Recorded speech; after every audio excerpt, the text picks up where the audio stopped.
మరిగే నీటిలో ఇలా పెరుగు వేసి చూడండి, ఇంటిల్లిపాది ఇష్టంగా అయితే తినేస్తారు. ఈ రెసిపీని పిల్లలకి ఈవినింగ్ స్నాక్స్ లాగా బయట కొనే పని లేకుండా ఈజీగా చేసి ఇవ్వచ్చు. మరి మరిగే నీటిలో పెరుగుతే రెసిపీ ఎలా ఏంటనేది మీకు చూస్తేనే కదా అర్థమవుతుంది. లేట్ ఎందుకు, ఇంకా వీడియోలోకి వెళ్ళిపోదాం పదండి. ముందుగా ఒక కడాయి అయితే పెట్టేసుకొని అందులోకి కప్పు నీళ్ళు అయితే వేసుకోవాలి. ఇలా నీళ్ళు అనేది వేసేసుకొని ఇందులోకి రుచికి సరిపడినంత ఉప్పు, ఇలా ఉప్పు కూడా వేసుకొని నీళ్ళు బాగా మరిగించుకోవాలి. ఇలా నీళ్ళనైతే బాగా మరిగించుకోవాలి. ఇలా నీళ్ళు బాగా మరుగుతున్నప్పుడు ఇందులోకే పెరుగునైతే వేసుకోవాలి. నీళ్ళైతే ఏ దాంట్లో తీసుకున్నానో అదే దాంట్లో పెరుగు అయితే తీసుకుంటున్నాను అనమాట. ఇలా పెరుగు వేసేసుకొని మీడియం ఫ్లేమ్లో మొత్తం కూడా ఒకసారి బాగా కలిపేసుకుందాము. ఇలా మొత్తం కూడా ఒకసారి బాగా కలిపేసుకోవాలి. ఈ నీళ్ళలో పెరుగు మొత్తం కలిసిపోవాలి. ఈ విధంగా ఈ విధంగా మొత్తం కలిపేసుకున్న తర్వాత ఇందులోకి పిండిని అయితే వేసుకోవాలి. ఇలా పిండి వేసేసుకొని మొత్తం కూడాను బాగా కలిపేసుకుందాము. ఇలా పెరుగు మొత్తంలో పిండి బాగా కలిసిపోయేలాగా కలిపేసుకుందాము. పిండి ఎంతైతే పడుతుందో అంతైతే వేసుకోవాలి. ఈ విధంగా మొత్తం కూడా బాగా కలిసేలాగా కలిపేసుకొని ఇంక ఇప్పుడు గ్యాస్ అయితే ఆఫ్ చేసేసుకోవాలి. ఇలా ఈ విధంగా కలిపేసుకొని ఒక ప్లేట్ అయితే పెట్టేసుకొని దీన్ని కొంచెం చల్లారనిద్దాము.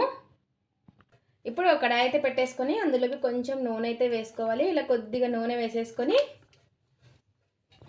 ఇక్కడ వచ్చేసి ఆనియన్, క్యాబేజీ, అలాగే క్యారెట్, టమోటో ఇవన్నీ కూడాను ఇలా పొడవుగా కట్ చేసేసుకున్నాను. ఇప్పుడు ఇవన్నీ కూడాను కడాయిలోకి వేసేసుకుందాం.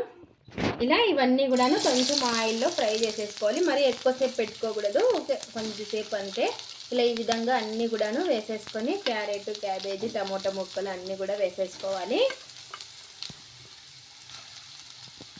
ఇలా వేసేసుకొని మొత్తం కూడాను ఇందులోకి చిన్నగా కట్ చేసుకున్న పచ్చిమిర్చిని కూడా వేసుకొని మొత్తం ఒకసారి బాగా కలిపేసుకుందాము. ఇలా మొత్తం కలిపేసుకొని కొద్దిసేపు మగ్గించేసుకోవాలి. ఇప్పుడు ఇందులోకి ఉప్పు వేసుకుందాం. ఇందులోకి రుచికి సరిపడినంత ఉప్పు వేసుకొని ఒకసారి బాగా కలిపేసుకుందాము.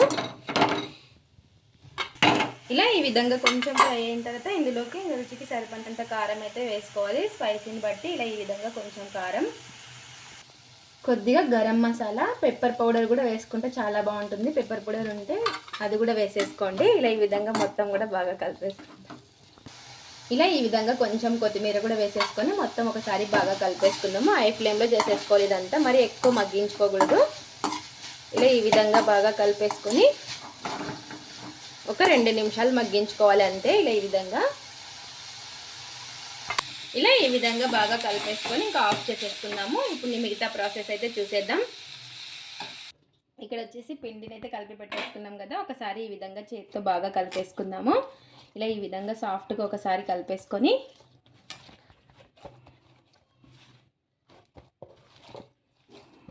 ఇలా ఈ విధంగా బాగా కలిపేసుకున్న తర్వాత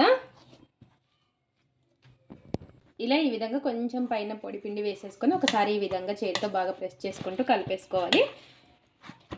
ఇలా పెరుగు వేసుకోవడం వల్ల చాలా టేస్టీగా ఉంటాయి, సాఫ్ట్గా ఉంటుంది పిండి వచ్చేసి. ఇలా బాగా కలిపేసుకున్న తర్వాత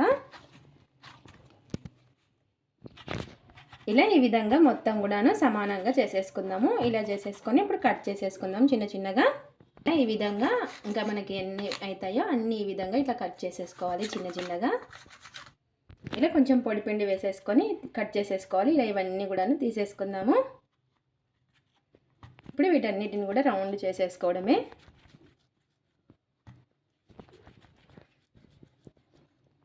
ఇలా ఈ విధంగా ఎన్నైతే ఉన్నాయో అన్ని ఈ విధంగా చేసి పెట్టేసుకోవడమే. ఇంకా ఇప్పుడు కొంచెం పొడి పిండి వేసేసుకొని ఇప్పుడు ఒక పిండి ముద్దనైతే తీసేసుకొని ఇలా ఈ విధంగా మీరు చేత్తో అయినా ఒత్తేసుకోవచ్చు. ఇలా ఈ విధంగా, లేదా ఇలా చపాతీ కర్రతో అయినా ఇలా మందంగానే ఉండాలి కొంచెము.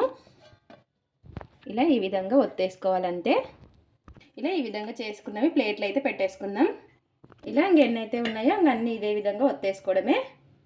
ఇలా ఈ విధంగా అన్నీ కూడా ఒత్తేసుకోవడమే. ఇంకా ఈ విధంగా మందంగా ఒత్తేసుకోవాలి. చూసారు కదా, ఇలా ఒక పెన్నం అయితే పెట్టేసుకొని కొంచెం ఈ విధంగా ఆయిల్ అనేది మొత్తం కూడా అప్లై చేసేసుకోవాలి. ఈ విధంగా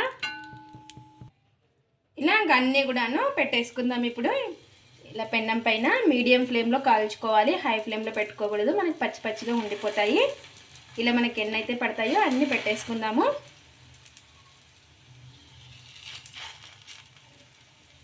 ఇలా ఎన్ని అయితే పడతాయో అన్ని పెట్టేసుకొని మీడియం ఫ్లేమ్లో కాల్చుకుందాం. అయితే అన్ని పెట్టేసుకున్న తర్వాత పైన కొంచెం నెయ్యి కానీ నూనె కానీ ఈ విధంగా బటర్ కానీ అప్లై చేసేసుకోవాలి. ఇలా రెండు వైపులా ఇంకా బాగా కాల్చుకోవాలి. ఇలా ఈ విధంగా రెండు వైపులా బాగా కాల్చుకొని తీసేసుకోవడమే. ఇలా బాగా కాల్చుకొని ఇంకా తీసేసుకోవడమే. ఇలా అన్నీ కూడాను చూసారు కదా, పర్ఫెక్ట్ మీడియం ఫ్లేమ్లో పెట్టుకుంటే మనకి పచ్చిగా ఉండవు. ఇప్పుడు మనం చేసి పెట్టుకున్నాం కదా ఇందాక, ఆ బ్యాటర్ని అయితే పెట్టేసుకోవాలి. ఇలా క్యాబేజీ, క్యారెట్ ఇదంతా కూడాను బర్గర్ లాగా చాలా అంటే చాలా బాగుంటుంది. మన ఇంట్లోనే ఈజీగా చేసేసుకోవచ్చు. పిల్లలకి ఈవినింగ్ ఒకసారి ఇలా చేసి ఇస్తే ఇష్టంగా తినేస్తారు. ఇలా ఈ విధంగా మొత్తం కూడాను పెట్టేసుకోవడమే. ఈ విధంగా అంతా కూడా పెట్టేసుకున్న తర్వాత ఇలా ఈ విధంగా పైన అయితే పెట్టేసుకుందాము. మనం పెరుగు వేసుకోవడం వల్ల చాలా అంటే చాలా సాఫ్ట్గా ఉంటాయి వచ్చేసి. ఇలా ఈ విధంగా పైన పెట్టేసుకోవడమే. మనకు బర్గర్లు ఇంట్లోనే ఈజీగా రెడీ అయిపోయింది. హెల్తీగా ఎంతో టేస్టీగా ఉండే కొత్త రెసిపీ అయితే రెడీ అయిపోయింది. మీరు కూడా ఒకసారి ఈ విధంగా ట్రై చేయండి. ఇది ఫ్రెండ్స్ ఇవాళ వీడియో. మా వీడియోస్ కనుక మీకు నచ్చినట్టయితే లైక్ చేయండి, షేర్ చేయండి, కామెంట్ చేయండి, సబ్స్క్రైబ్ చేసుకోండి. స్కిప్ చేయకుండా పూర్తి వీడియో చూడండి. చూసిన వాళ్ళు ఒక లైక్ అయితే చేయండి. అలాగే మరిగే నీటిలో పెరుగుతో కొత్త రెసిపీ ట్రై చేసి ఎలా వచ్చిందో కామెంట్ అయితే పెట్టండి. Thanks for watching. Bye bye.